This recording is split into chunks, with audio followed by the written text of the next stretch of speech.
देश के तमाम चैनलों पे आप मेरी बाइट को सुन लीजिए कि ये जो कांग्रेस पार्टी ये आग में घी डाल रही है, इस आग की लपटों में कांग्रेस ही झुलसेगी और इसका परिणाम कांग्रेस ही भुगतेगी। कांग्रेस ने जो 90 करोड़ रुपया दिया वो जनता के पैसा था, चंदा था, और आप राजनीतिक दल जनता से लिए हुए चंदे को किसी भी कंपनी को खैरात में नहीं दे सकते। हमें वो भी दिन याद है जब गुजरात के मुख्यमंत्री थे नरेंद्र मोदी जी, और उनको इंटेलिजेंस एजेंसीज ने और मुख्यमंत्री के रूप में 9-9 घंटे तक पूछताछ की गई और उन्होंने। नमस्कार, मैं अर्चना तिवारी आप सभी का स्वागत करती हूं द राजधर्म पर। आज सुबह से ही कांग्रेस के गलियारों में काफ़ी हलचल रही।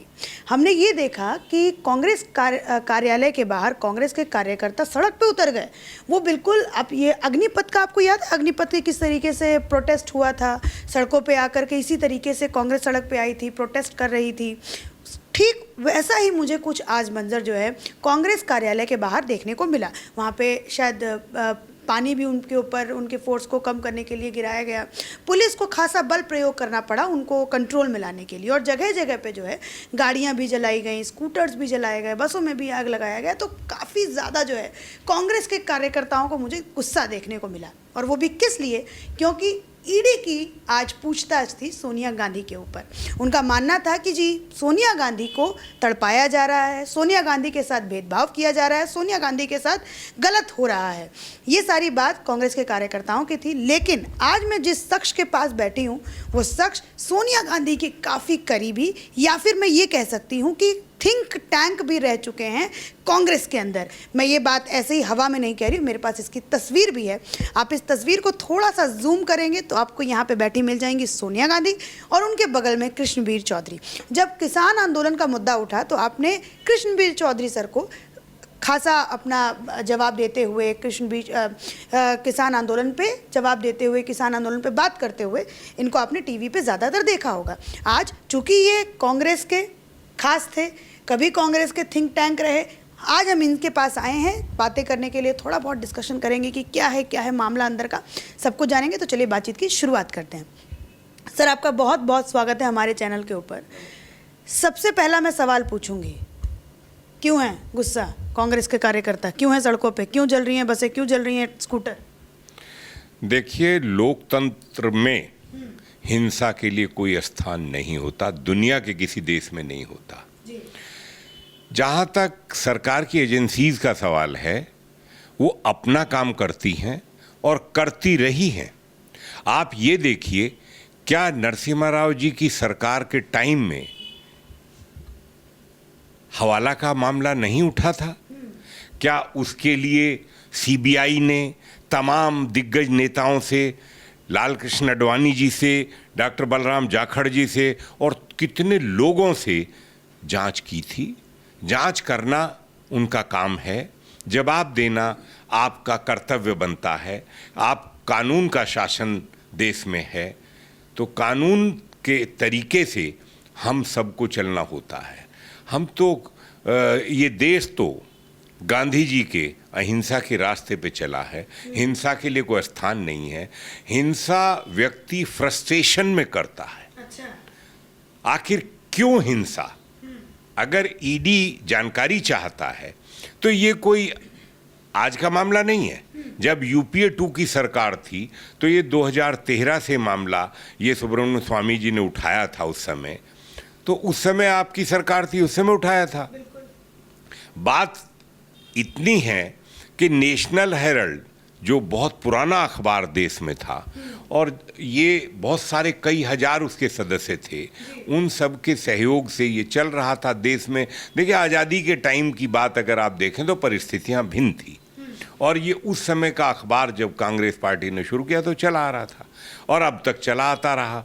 उसके बाद वो घाटे में जाता रहा। घाटे में जाना एक अलग बात है, अखबार ना चल पाना, लेकिन उसकी जो संपत्तियां हैं देश में, जगह जगह बहुत जगह पर उसकी अथाह संपत्तियां हैं। वो संपत्ति उन सब लोगों की और राष्ट्र की संपत्ति मानी जाती है, थी भी, और हकीकत है कि वो राष्ट्र की संपत्ति थी। और उस संपत्ति को अगर वो घाटे में गई कंपनी और उसमें लोन 90 करोड़ रुपए का कांग्रेस पार्टी ने सहायता के लिए कि भाई कांग्रेस ने अखबार शुरू किया था उसको दिया, ठीक है आपने सहायता के लिए दिया, लेकिन इसका मतलब ये नहीं कि एक आप अलग दूसरी कंपनी बनाएं और उस कंपनी को ये सब मिल के और उसके सारे एसेट्स को उस कंपनी में ट्रांसफ़र कर लें। ये क्या कानूनी व्यवस्थाओं में, कानून के तरीके से क्या ये ठीक था, क्या ये उचित था? यही तो सवाल देश के सामने है और ये जुडिशरी के सामने भी है। ऐसा नहीं है, कोर्ट में मामला है और आपको सम्मान के साथ, एजेंसीज का सम्मान करते हुए जवाब देना चाहिए, साफ तरीके से, साफ गोई से बात करना चाहिए। हमें वो भी दिन याद है जब गुजरात के मुख्यमंत्री थे नरेंद्र मोदी जी और उनको इंटेलिजेंस एजेंसीज ने 9-9 घंटे तक, मुख्यमंत्री थे उस समय, और मुख्यमंत्री के रूप में 9-9 घंटे तक पूछताछ की गई और उन्होंने हर बात का जवाब दिया। तो आप, हर जो भी इस देश का नागरिक है, यदि कहीं सरकार की एजेंसीज को कोई जानकारी करनी है तो आपको जानकारी दे देनी चाहिए। इसमें कोई तोड़फोड़, हिंसा करना, आखिर हिंसा कोई रास्ता है क्या? हिंसा करके क्या आप उस मामले को डाइवर्ट करना चाहते हैं? क्या उसको दबाना चाहते हैं? आपका उद्देश्य क्या है? ये आपको, आपके सम्मान के लिए भी ये उचित नहीं है। कांग्रेस पार्टी अपने, अगर इन्हीं गलतियों की वजह से आज यहाँ तक पहुँची है तो कम से कम अब तो सबक लेना चाहिए और आपको जनता के बीच में सच्चाई जो पूछताछ हो रही है, वो ईडी हो, सीबीआई हो, कोई हो या कोई ना हो, बताना चाहिए। बताने में क्या है? अगर आपने अपराध नहीं किया, आपने कोई गलती नहीं की, तो आप इस देश में सम्मानित विपक्षी पार्टी के दल के नेता हैं, आपके साथ कोई एजेंसी गलत नहीं कर सकती। सर, मेरे यहाँ पे एक सवाल है। नेशनल हेराल्ड केस के बारे में बहुत सारे ऐसे लोग होंगे जिनको नहीं पता होगा, संक्षेप में हम लोग इस पे भी बात करेंगे, लेकिन अभी आपने बात की कि सोनिया गांधी की कहीं ना कहीं फ्रस्ट्रेशन नज़र आ रही है। कैसी फ्रस्ट्रेशन सर? आप तो साथ में रहे हैं, कई साल आपने साथ में बिताए, थिंक टैंक के रूप में आपने काम किया, तो ये फ्रस्ट्रेशन का लेवल आप समझ पा रहे होंगे। कभी सोनिया गांधी मंच पे खड़ी होकर के चौकीदार चोर चोर कहती थी कि नरेंद्र मोदी चोर हैं। आज फ्रस्ट्रेशन देखिए, जो कल कहा गया चौकीदार चोर है, वो राष्ट्र का अपमान था जी। दूसरी बात, आप किसी भी दल के नेता को देश में जी इस तरीके से अपमानित नहीं किया जाना चाहिए। और वो तो प्रधानमंत्री हैं और देश के द्वारा चुने हुए प्रधानमंत्री हैं जी। उनको चोर कहने का मतलब है आप देश की लीडरशिप को चोर कह रहे हैं। आप क्या सोच के इस तरीके से आप कह रहे थे? फ्रस्ट्रेशन पे आते हैं सर, फ्रस्ट्रेशन पे थोड़ा बात कीजिए। तो आज आपसे जानकारी अगर कर रही हैं एजेंसीज, तो आप जानकारी दीजिए। सच्चाई से मुंह छिपाया नहीं जा सकता, सच्चाई का सामना करना चाहिए। वही व्यक्ति जीवन में कामयाब होता है जो सच्चाई का सामना करता है। मैंने आपको इसलिए कहा कि मुख्यमंत्री के रूप में उन्होंने सच्चाई का सामना किया, एक एक बात का जवाब दिया। आज आखिर वजह क्या है कि आप बसों को जला रहे हैं, आप कारों को जला रहे हैं? ये राष्ट्र की संपत्ति है और आप राष्ट्र की संपत्ति को जलाकर क्या साबित करना चाहते हैं? ये आपके मन में कौन सा गुब्बार है जो आप हिंसा भड़काकर, हिंसा करके ये सब आप कर रहे हैं? ये किसी भी व्यक्ति के लिए, किसी भी राजनीतिक दल के लिए ये ना उनके हित में है, ना राष्ट्र के हित में है। ये आदमी जब ऐसी कार्रवाइयों पे, ऐसी हरकतों पे उतरता है जब वो किसी चीज़ का मुकाबला करने में अपने को सक्षम नहीं पाता। लेकिन मेरा ये मानना है कि सच्चाई का सामना करना है, सच्चाई को सामने लाना चाहिए और सच्चाई से आप भाग नहीं सकते। मतलब साहब, आप ये कह रहे हैं कि कांग्रेस अब किसी भी चीज़ का मुकाबला नहीं कर सकती, इसलिए कहीं ना कहीं फ्रस्ट्रेशन जो है सड़कों पे उनके कार्यकर्ताओं के जरिए दिखाई दे रहा है, क्योंकि जनता ने उनको नकार दिया है। ये सबसे बड़ा कारण, सबसे बड़ा कारण है। मैं आपको एक एग्जाम्पल देता हूँ। आपने किसान आंदोलन की बात की जी। ये किसान आंदोलन जब पंजाब में किया जा रहा था जी। और पंजाब में किसान आंदोलन को हवा किसने दी? राहुल गांधी ट्रैक्टर पे बैठते हैं और सुनील जाखड़ उस ट्रैक्टर को चलाते हैं, कैप्टन अमरेंद्र सिंह दूसरी तरफ बैठते हैं। मैंने उस दिन कहा था कि ये आग लगवाना चाहते हैं किसानों के नाम पर, ठीक नहीं। और कांग्रेस की सरकार ने उन सब आंदोलनकारी किसानों को दिल्ली व्यवस्था करके भेजा था।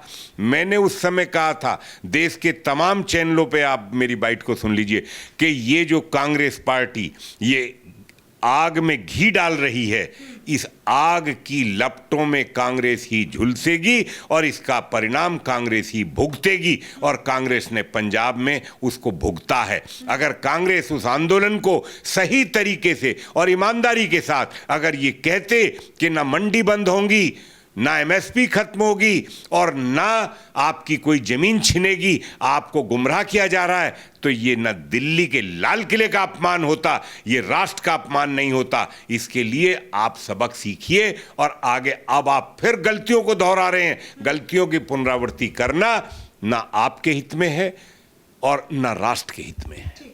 सर, ये जो ईडी से बुलावा आया, पूछताछ के लिए बुलाया गया सोनिया गांधी को, राहुल गांधी को जब बुलाया गया था, तो कार्यकर्ता हमें सड़क पे नजर आए।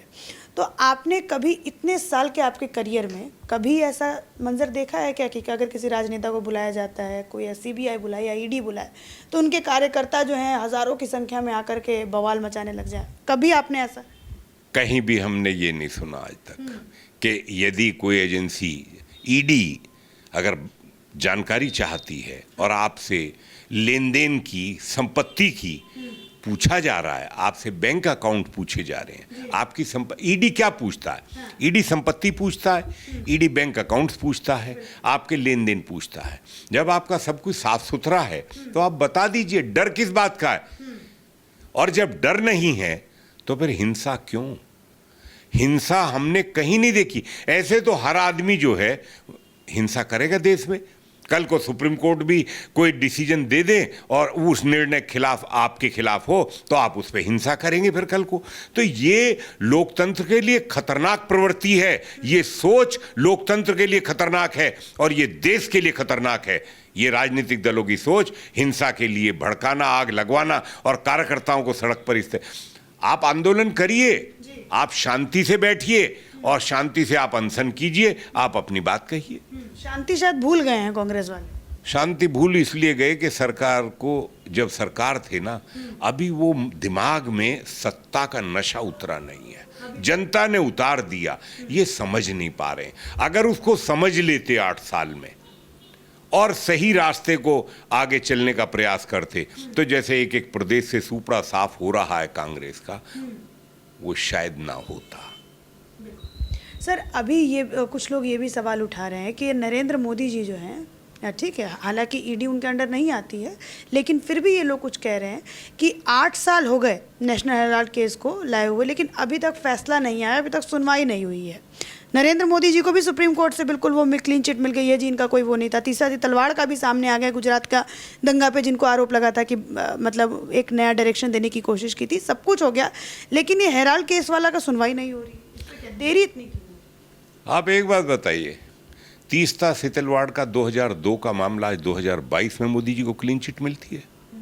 20 साल का समय लगा एक राजनेता को जिस तरीके से साजिश के तहत फंडिंग करके, क्या तीस्ता सितलवाड़ जो है सोनिया गांधी की नेशनल एडवाइजरी काउंसिल में मेंबर नहीं थी क्या? क्या इनको सरकार का दर्जा नहीं मिला हुआ था? क्या योगेंद्र यादव एनएसी में मेंबर नहीं थे क्या? कल योगेंद्र यादव बाजार खोलने की वकालत करते थे, कॉन्ट्रैक्ट फार्मिंग की बात करते थे, विकास की बात करते थे, और आज आग लगवाने के लिए और अपमान कराने के लिए और दिल्ली की जनता को और दिल्ली के औद्योगिक एरिया में जिस तरीके की हिंसा करवाई, शर्म नहीं आती है? और अब आप कहते, अगर सरकार ने किसानों के तमाम मुद्दों के लिए हाई पावर कमेटी बनाई जिसमें 5 गवर्नमेंट ऑफ इंडिया के सेक्रेटरी हैं, कर्नाटक के एडिशनल चीफ सेक्रेटरी या प्रिंसिपल सेक्रेटरी या एग्रीकल्चर प्रोडक्शन कमिश्नर है, आंध्र प्रदेश से हैं, नॉर्थ ईस्ट में सिक्किम से हैं और उड़ीसा से हैं, तो ये सब लोग जो है व्यवस्था का पार्ट हैं और तमाम लोग हैं। 5 किसान संगठनों के अलग अलग लोग हैं। आपसे 3 संगठनों के नाम आपसे मांगे गए थे। क्या सिर्फ आप जो राजनीतिक अपने हितों के लिए, विपक्षी दलों के स्वार्थों की पूर्ति के लिए चुनाव के अपने मंसूबे जिसमें आप फेल हो गए। अभी चुनाव लड़के देख लिया, मैंने कहा था आपसे आपके इंटरव्यू में कि तमाम लोग राजनीति के लिए हैं, इनका कोई उद्देश्य नहीं है, ये विरोधी दलों के मोहरे हैं। पंजाब में चुनाव लड़ा, पंजाब की जनता ने कितनी कितनी वोट दी सबके सामने है।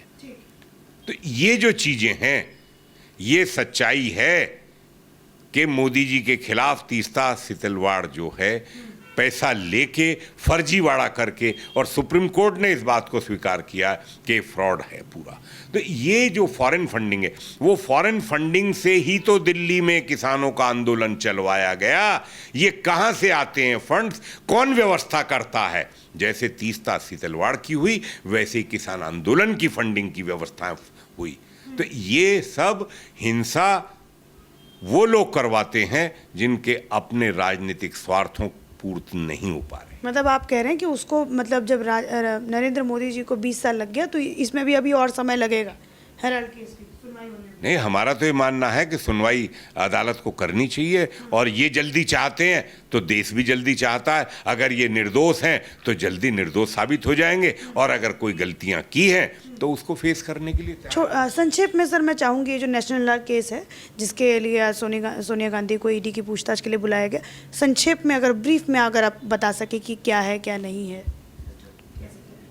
नहीं, हेराल्ड का केस तो मैंने आपको बता दिया है कि नेशनल हेराल्ड अखबार जो है, कांग्रेस पार्टी के तमाम कार्यकर्ता उस समय से, आज़ादी के टाइम के जो थे, उन्होंने अपना सबको सहायता इकट्ठा करके शुरू किया था, और ये पार्टी की संपदा थी। और बाद में फिर ये हुआ कि पब्लिक का पैसा इसमें लगा, तो ये तो देश की संपत्ति हो गई, और उस संपत्ति को अपना एक कंपनी बना के उस कंपनी में ट्रांसफ़र कर लेना, यही तो जांच होनी है कि क्या वो जायज़ है नाजायज़ है। और कांग्रेस ने जो 90 करोड़ रुपया दिया, वो जनता के पैसा था, चंदा था, और आप राजनीतिक दल जनता से लिए हुए चंदे को किसी भी कंपनी को खैरात में नहीं दे सकते, और अगर वो दिया है उसे आप राइट ऑफ नहीं कर सकते। ऐसा जानकारी तो यही है। अच्छा, आपके पास कोई विशेष जानकारी? नहीं, मेरे पास कोई जानकारी कुछ होगी सर, थोड़ी बहुत? नहीं, ये तो सुब्रमण्यम स्वामी जी को जानकारी है पूरी इस बारे में। चलिए सर, बहुत बहुत शुक्रिया हमारे साथ जुड़ने के लिए और ये तमाम बातचीत के लिए। आपका बहुत बहुत धन्यवाद।